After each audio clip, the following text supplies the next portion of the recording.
Hello guys, welcome to Mouthful Games. And in this video we're going to create a simple fade transition. I'm going to guide you through all the process and logic behind it, and yeah, let's get to it. First of all, I'm going to show you what it's going to look like.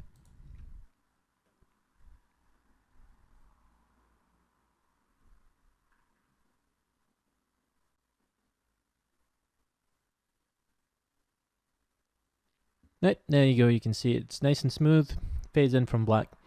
Okay, so I'm going to talk about logic, how this works. So basically what I'm doing here, I'm drawing a huge black rectangle across the whole screen, and then I just slowly make it more transparent. Okay, right, so I'm going to delete the fade for now, so I'm going to recreate it. Right, so I'm going to create a new object, call it obj fade, and I'm going to add, let's say, I'm going to use a draw event to draw the rectangle, but I'm not going to use the plain draw event. I'm going to use the draw GUI. The GUI draws on top of everything on a screen, so it's the safest bet for this kind of thing, right? Draw GUI, and first of all, before I actually put any code in a draw GUI event, I'm gonna set the size of a GUI layer, because the GUI layer can be different from your room size, your camera, or viewport size. So I'm gonna make sure it's always stays the same as my camera size. So I'm gonna go display, set GUI size, and I need to specify the width and height. And for width, I'm gonna use my camera width, and for height, I'm gonna use my camera height. So I'm gonna use the functions are camera get view width, and then we need to specify the number of camera, which is view camera 0, and we need to do the same. And we need to do the same for the height. So I'll go camera get view height view camera 0. Right, if you don't use cameras in your game, you can just probably use a room width and height. If your game is just one screen, the size of one screen, it all fits on one screen.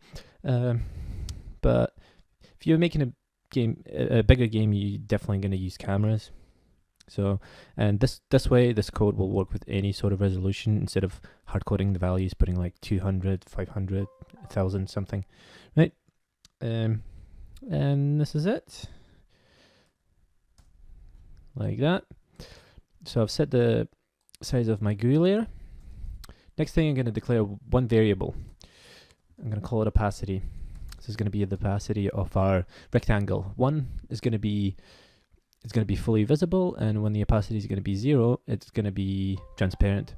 Okay, so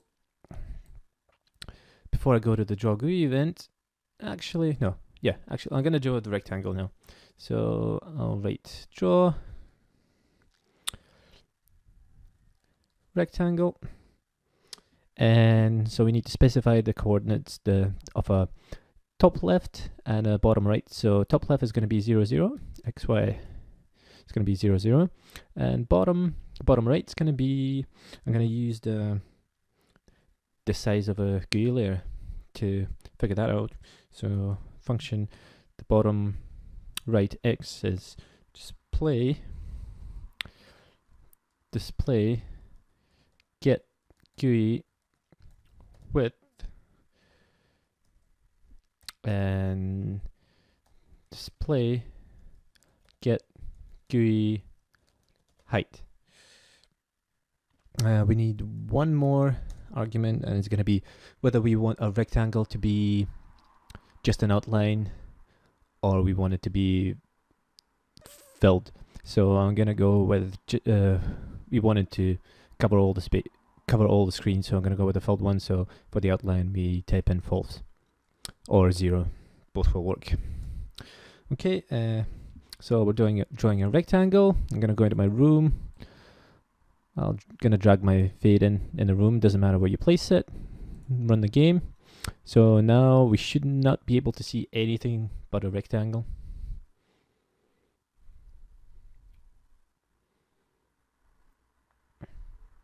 Yep, as you can see, it draws white. Right, I think in GameMaker Studio 1 by default it was black.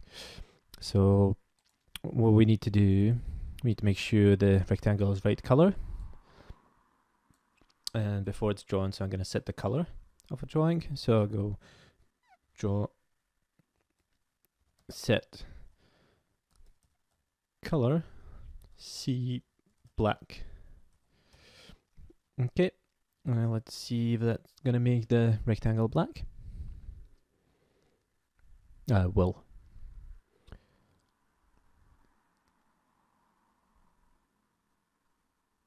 Okay, right, so we've got a rectangle. Now we need to make it more transparent, and we're going to do it through code. So before the rectangle is drawn, we need to set the opacity. So this is going to be function draw set alpha. And so here we need to type in either 1 or 0 or anything in between. So 0 is being transparent and 1 is going to be fully visible. So instead of typing the actual values, I'm going to type in my variable I created before, which is opacity. And then through code, I'm going to change it. So I'm going to create a step event. I'm going to start a step event with an if statement. If opacity is less than 0, instance destroy. So what that's going to do, it's going to destroy our fade object after the fade is done. And obviously our opacity is at 1 when we start.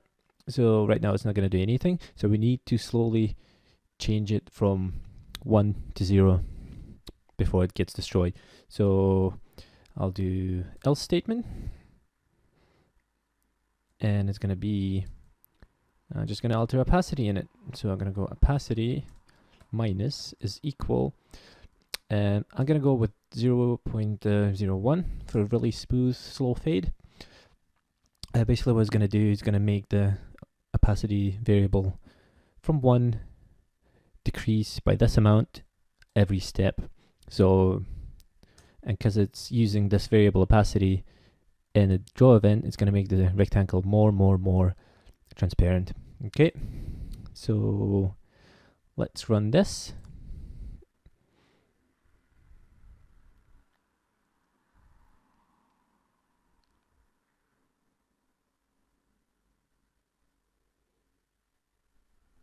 And there you go.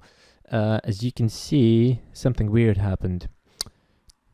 Okay, so now I can't see anything. So the problem is the draw set alpha. What it does, it's a global setting. So whenever you change it, it affects the whole game. What I want it to do instead is affect only this rectangle, right? So right now, after drawing the rectangle in a code, I need to reset it back to 1 equals 1.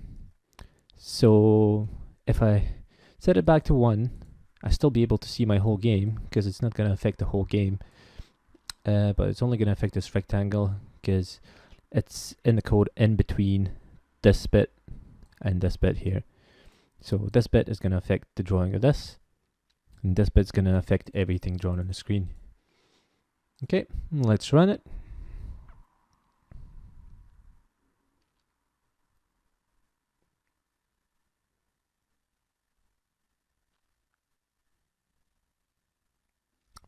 As you can see, perfect, right? And now we're going to do a couple of changes to the code to change it from fade in to a fade out.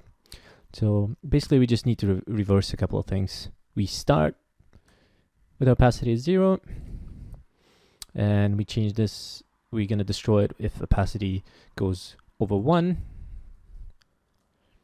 And instead of decreasing it, because we started 0, we need to increase it, so it'll go plus that, plus that.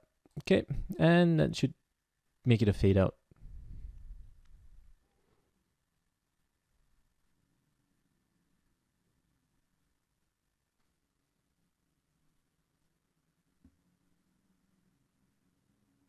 There you go.